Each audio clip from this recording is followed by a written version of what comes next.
Hi, my question for Army on Gossip Girl. Who was the biggest diva on set? Biggest diva on set of Gossip Girl. Let me just say, that was a tough show to film. I didn't end up actually filming all of the episodes I was supposed to. Literally, you said, get me out of this. It was also like, get him out of here. Whose love interest were you?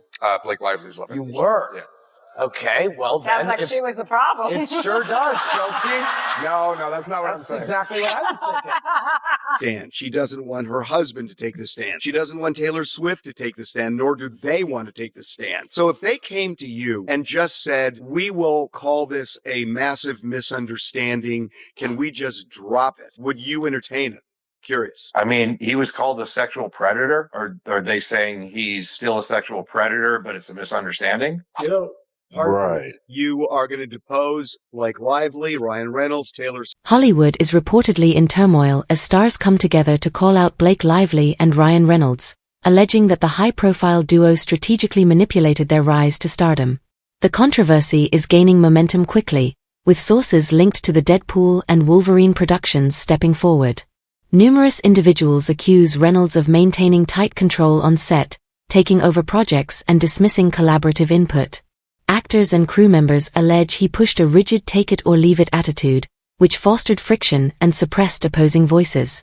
The public and industry pushback against the couple continues to grow stronger each day. Who wrote that It Ends With Us screenplay, Christy Hall, said she turned in her script prior to the writer's strike. Then she rejoined production to give feedback during the editing process. She noticed that there were differences in some of the dialogue that she just assumed were improvisations. It wasn't until the premiere on August 6th that she found out, along with everybody else, that it was Ryan who had penned that dialogue. I need to know when this editing process was, because if it was during or right after the writer's strike, it means it would have been written during the writer's strike. I can understand why Christy Hall wouldn't sound the alarm if the version of the film that she saw the new dialogue in, if she just assumed it was improv. But then on the red carpet, to find out along with everybody else, he actually wrote those bits in and potentially during the writer's strike. It's giving scab. Or am I misunderstanding? Someone help me do the math. The backlash against Ryan Reynolds and Blake Lively is getting vicious.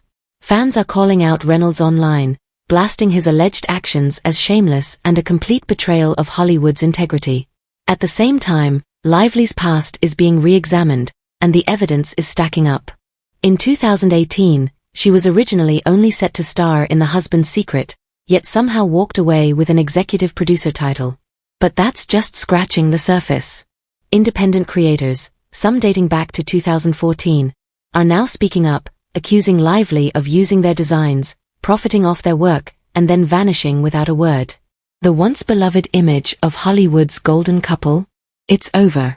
Their meticulously crafted, charming, and refined public persona is unraveling fast. People are already speculating that Netflix could turn this unfolding controversy into a true crime-style documentary. And if you think this is already explosive, brace yourself, it might only be the beginning. Their long-rumored tension with Justin Baldoni was apparently just the warm-up. Beneath their polished image, the couple is now being accused of stealing ideas, breaking promises, and using emotionally manipulative behavior. That wholesome, witty husband and graceful wife image they spent years cultivating? It's not just damaged, it's completely shattered. I think the husband of the A-minus list actress knows exactly what went down on the set and just how much extra, unnecessary kissing and other activity there was. He will find out in Discovery. This is just alleged, obviously, but I think that we can use our context clues and assume it's about Ryan Reynolds not knowing about what happened between Justin Baldoni and Blake Lively on the set of It Ends With Us. If this is true, okay, if this is getting really messy, just need one crew member that was there on set every single day to come out and give us the tea. I don't think anyone will, but I want them to. We're talking about actual proof here. Statements from creatives, industry insiders, and even supposed friends of Blake Lively and Ryan Reynolds. And the wild part? They're all telling the same unsettling story. There's a lot to dig through, so grab a snack, mute your phone, and get comfortable, because Hollywood's most adored couple might actually be the industry's most strategic manipulators. And now, it looks like the truth is finally coming out. But the chaos didn't just start recently. Blake Lively's questionable decisions go way back. Let's rewind to 2014, back when some of you were still watching Paw Patrol. That's when Blake launched Preserve, her awkward stab at a lifestyle brand. The issue? It had no clear identity. It pushed overpriced candles, strangely rustic home goods, and random handmade items that no one really asked for. One journalist even dedicated an entire piece trying to figure out what Preserve actually was. Their verdict? It was basically a confused, hipster-style knick-knack store targeted at millennials, with a luxury price tag but no real direction. Unsurprisingly, it flopped by 2015. And when it all collapsed, did Blake take full responsibility and admit it was a flop? Not quite. Preserve, Blake Lively's short-lived digital ode to the South. It was going for Martha Stewart meets the Pioneer Woman with like a splash of goop, but what we got was Paula Deen. Paula Deen, if she was into $70 artisanal salad tongs. Anywho, so unfortunately for Blakey, there wasn't much of a market for a lifestyle blog romanticizing the antebellum South. Called Preserve. What are we trying to preserve here, Blake? I didn't see her selling any jams. For many, there's something really troubling about a woman born and raised in Los Angeles who is enamored with the antebellum South. And to be clear, antebellum means before the war, the Civil War. And she thought that shit was so chic that she and Ryan had to get married on a plantation. Since then, to be fair, they have both apologized for the plantation wedding and invested heavily in organizations that support communities of color. You can make a post on that if you like, but TLDR, if you got married on a plantation, I hope you're haunted by the slaves whose graves you essentially danced on. Toodle. Nope. Blake didn't admit defeat. Instead, she claimed Preserve was simply ahead of its time and had been launched prematurely. But the evidence paints a very different picture. According to multiple sources, Blake wasn't just selling overpriced candles and rustic decor. She was allegedly exploiting small creators to do it. Insiders reported that she ordered samples under fake names, copied designs almost exactly, and then disappeared without giving credit, recognition, or payment to the original artists. By October 9th, Blake, then 28, was forced to shut Preserve down for good. The site barely lasted a year, having launched in July 2014. When Vogue interviewed her about the brand's rapid downfall, she tried to put a positive spin on the situation. Blake claimed she didn't want to move forward with something she and her team weren't genuinely proud of. Her official statement? "We launched the site before it was ready, and it never caught up to its original mission. It's not making a difference in people's lives, whether superficially or in a meaningful way." There is a new blind item that is allegedly about Blake Lively's new hair care line, Blake Brown, failing immensely.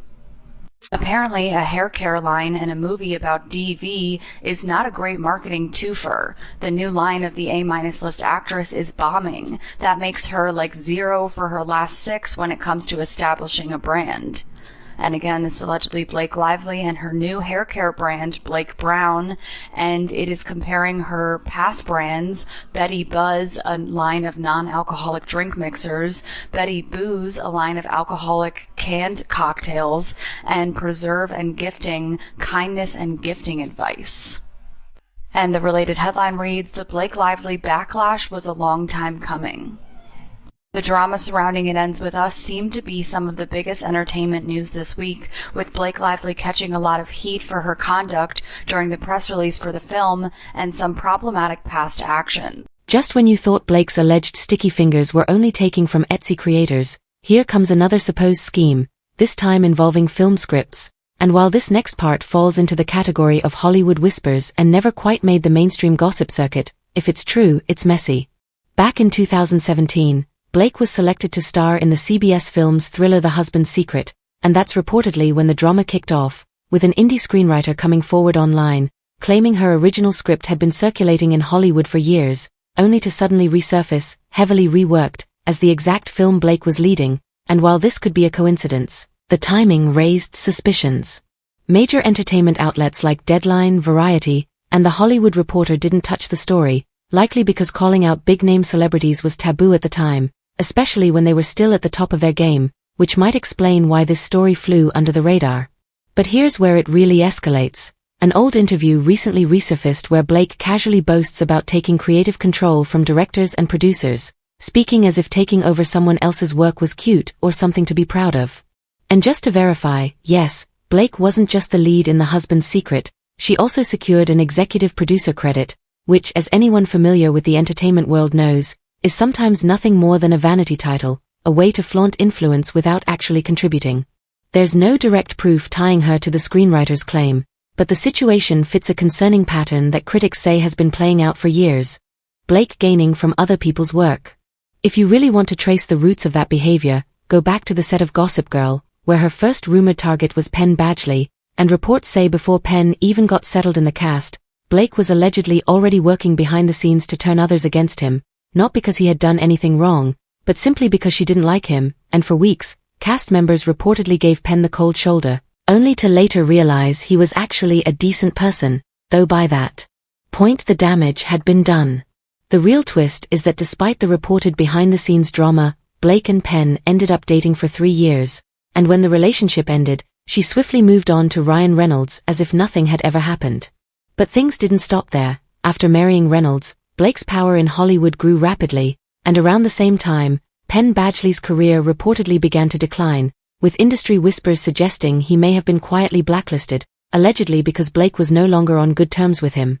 This pattern should sound familiar, because something similar was reportedly seen with Justin Baldoni and the It Ends With Us cast, and after Baldoni leaked those now infamous messages from Blake, fans began connecting the dots, with some believing that Blake developed feelings for him and retaliated when they weren't returned. Just like with Penn, Blake's co-stars from It Ends With Us, including Brandon Sklenar, Chris Glennon, and even author Colleen Hoover, have all recently seemed to distance themselves from her. The cracks in Blake's carefully curated public image are becoming visible, and it seems like Hollywood is finally starting to take notice. Team Blake or Team Justin? He said, I don't speak English, Gail. Team It Ends With Us. It Ends With Us star Brandon Sklenar playing Switzerland when it comes to the drama between Blake Lively and Justin Baldoni. It's unfortunate that things get taken away from what the ethos of that thing is, and it gets convoluted. And I just want to remind people of why that thing exists in the first place. Atlas. Lily Blue.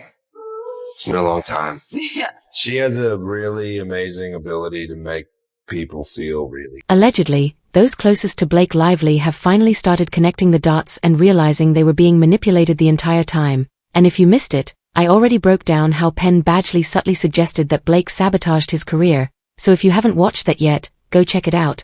But now let's shift to Leighton Meester, because if you thought Penn had it rough, just wait until you hear how Blake reportedly treated Leighton behind the scenes, where on camera they played best friends, but in real life, they were complete opposites, oil and water, with absolutely no real friendship. And one thing about Blake is that when things don't go her way, she allegedly pulls the gender card like clockwork. According to Gossip Girl executive producer Joshua Safran, the two were friends but not friendly, which basically translates to they couldn't stand each other, and if you've ever watched their joint interviews, the tension was far from subtle. The stiff body language, icy smiles, and painfully awkward silences said everything without words. Then there's Armie Hammer, who briefly played Gabriel on Gossip Girl, and while he didn't go full tell-all, he strongly hinted that Blake was the reason he left the show early, and honestly at this point, is anyone surprised?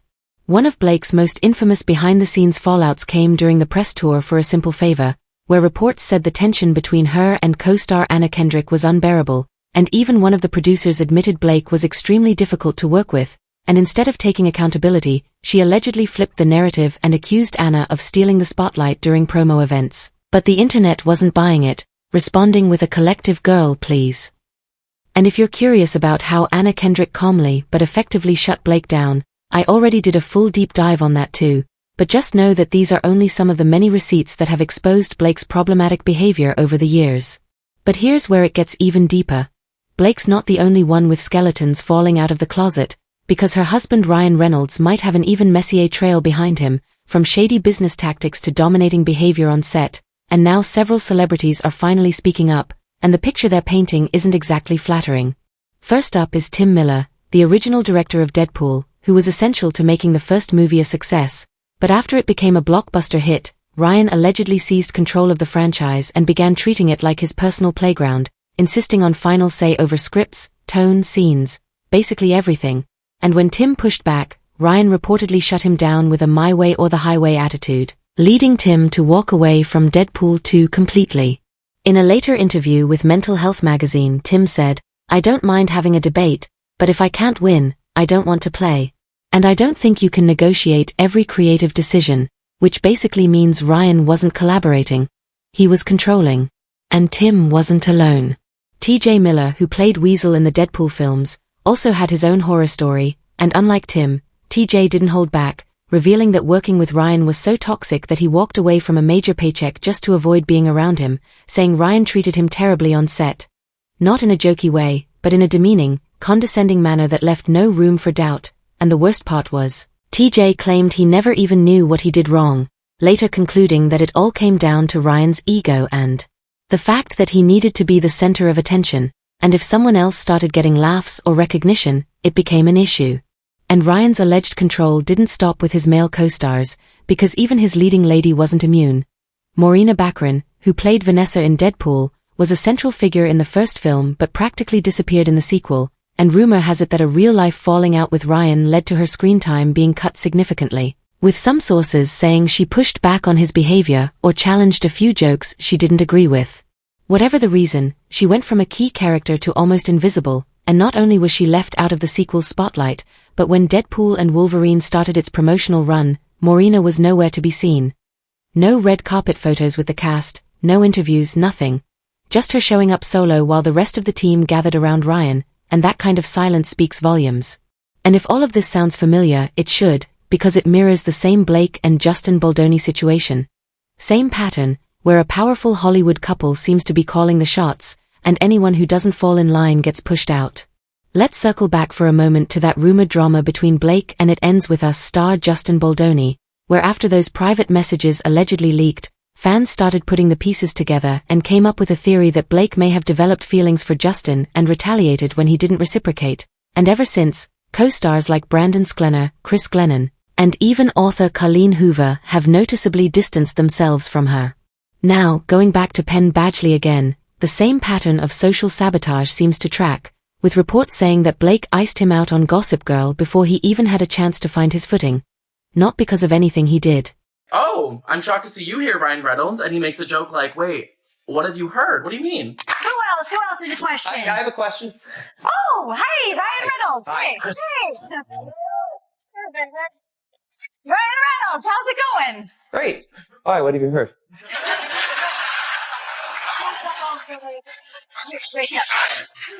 Yeah, okay. Anya Taylor-Joy's like, what the fuck? This man's reaction is amazing. He's like, what are you doing here? This also comes in light of Justin Baldoni's first public appearance since the court case, but he kept it classy and didn't make any jokes about this court case with very sensitive, touchy subjects in it because he has class. And this is just so surprising to me because Blake Lively and Ryan Reynolds just asked the judge for an extension on Blake's amended lawsuit to respond to Justin's lawsuit because he completely destroyed her in it. And they denied them that extension. So they have to turn that lawsuit in on Tuesday, and they're spending their Sunday night at SNL 50. Like, don't you got some homework to do, Blake? And I'll definitely update you when her amended lawsuit comes out and she tries to win public opinion back. And so you stay in the know for all updates on this court case. Make sure to hit follow on all apps in case of a ban because And Ryan Reynolds' alleged harsh behavior didn't stop with his Deadpool co-stars or crew.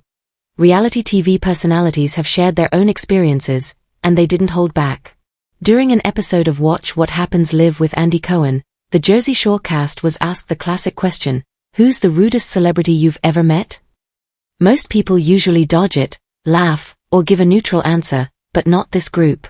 At first, Sammy Sweetheart tried to keep it vague and safe, playing along without naming names, but before she could finish, Dina jumped in, completely unfiltered, and casually dropped the name Ryan Reynolds like it was nothing. She tried to soften the moment by saying, he wasn't great to us, but I still love Ryan and Blake. But let's be real, if she had to preface it like that, she'd already said too much. Sammy scrambled to backtrack, suggesting maybe Ryan was just having a bad day, but at that point, the damage was done. Ryan's polished, charming, nice guy image might look good on Instagram, but clearly not everyone is convinced, because even when the cameras are off, fellow celebrities aren't immune to who he really is behind the scenes. And it's not just reality stars speaking up. Some rising A-listers are reportedly so rattled by their experiences with him that they won't even name names, opting instead to share horror stories and let the public figure it out.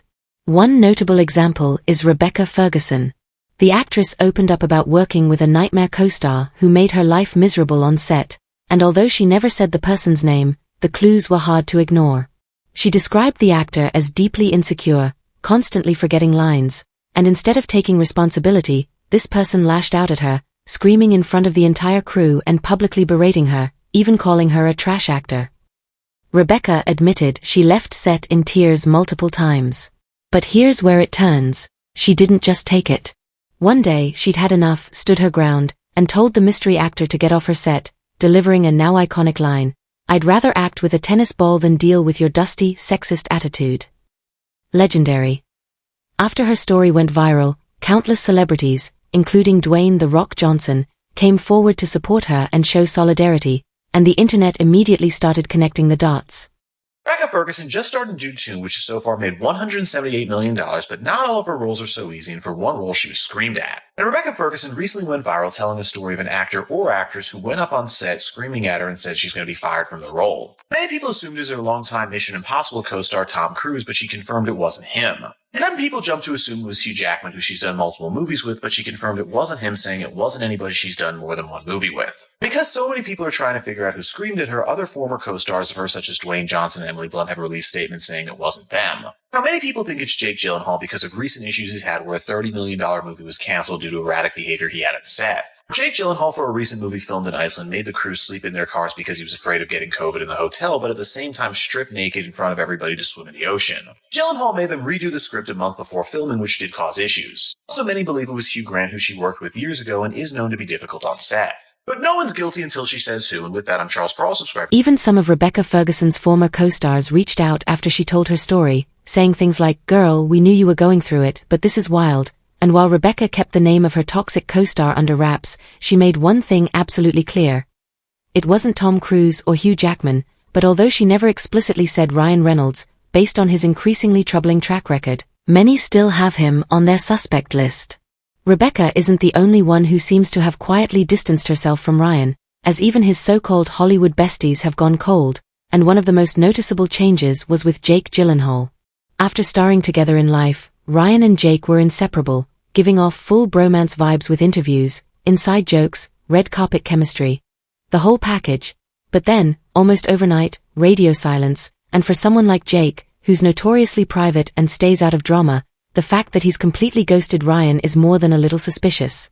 That awkward distance is just the tip of the iceberg, because right now, Ryan Reynolds' entire Hollywood resume is starting to look like one big red flag, with directors, producers, and co-stars reportedly growing hesitant, or even flat-out nervous, about working with him. The reason? It's become widely understood in the industry that Ryan has a habit of bulldozing creative boundaries, and no matter what project he's on, it tends to morph into the Ryan Reynolds show, whether the rest of the team likes it or not. And if you thought only co-stars had issues, think again. Some of the most respected directors in the business have spoken out, including Quentin Tarantino, who, true to form, didn't hold back. In an interview, Tarantino took a not-so-subtle jab at Ryan's entire Netflix film empire, saying, "I mean, and I'm not picking on anybody, but apparently for Netflix, Ryan Reynolds has made $50 million on this movie, $50 million on that movie, and $50 million on the next movie. I don't know what any of those movies are. I've never seen them. Have you? I haven't even talked to Ryan Reynolds' agent. But his agent is like, well, it costs $50 million. He finished by saying, good for him that he's making so much money, but those movies don't exist in the zeitgeist, which, in plain English, means Ryan's getting paid big bucks for films that have zero cultural impact, and Tarantino's not wrong. These big-budget, forgettable projects come and go without leaving any kind of lasting impression, and Hollywood is starting to catch on. But it doesn't end there. When Ryan tried to reboot Home Alone with a stoner spin, yes, really, the backlash was swift.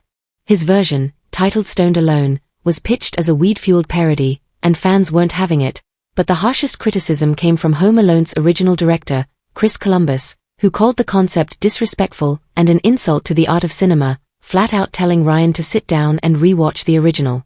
And honestly, he wasn't wrong. It's not just directors and critics either. Other actors have weighed in too. When someone once compared Gerard Butler's action film Gamer to Ryan's Free Guy, Gerard responded bluntly with, "I don't watch Ryan Reynolds movies," offering no explanation and no sugarcoating, just a straight-up full-body no, and that silence spoke volumes. But Ryan's alleged issues don't stop at the professional level. They've spilled into his personal life as well. Just ask Scarlett Johansson, whose short-lived marriage to Ryan ended around the same time her career exploded with major Marvel roles in Iron Man 2 and The Avengers. While Scarlett doesn't talk about it much publicly, she has hinted that jealousy and competition played a big role in the breakup, once saying, "There will always be someone more successful in a marriage," and strongly implying that Ryan struggled with not being the one in the spotlight. Ouch.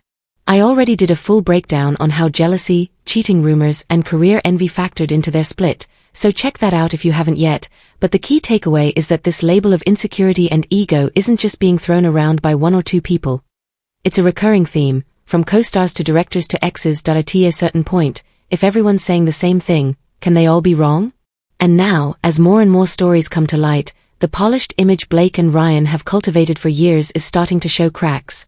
They might look like the perfect quirky, lovable couple on Instagram, but behind the scenes, the math simply doesn't add up.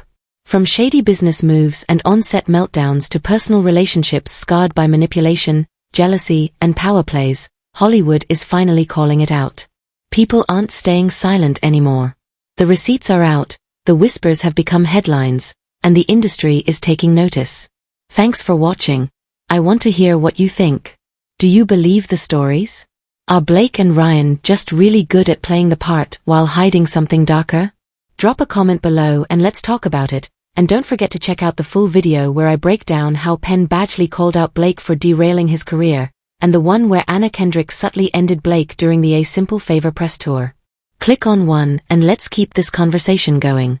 Like, share, and subscribe for more deep dives. See you there.